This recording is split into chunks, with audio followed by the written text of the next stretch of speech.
मैं तेन कह रही हूं छड़ दे, मेरा बंदा दी लत्तां मैं कुटनियां ने।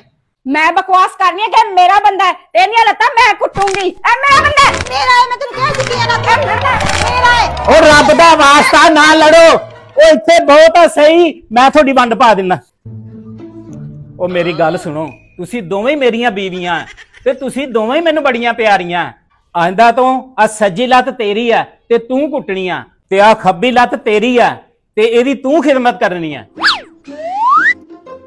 नी सोकरे गल सुन मेरी, मैं चली अपने पेकियां ते आ लत्त मेरी, इनू तू हाथ नहीं लाना। अच्छा मैनू धमकी ला के गई है, कर लेनी है मैं इंदा हल।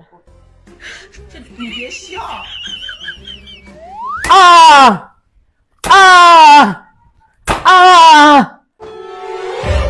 है ये तो मेरे हिस्से आई लत्त सी, ये किन्ने तोड़ दी है?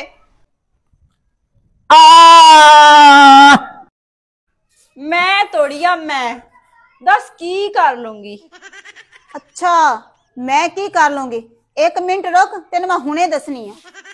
तू मेरे हिस्से दी लत्त तोड़ी है ना, ते मैं तेरे हिस्से दी लत्त तोड़ देनी है।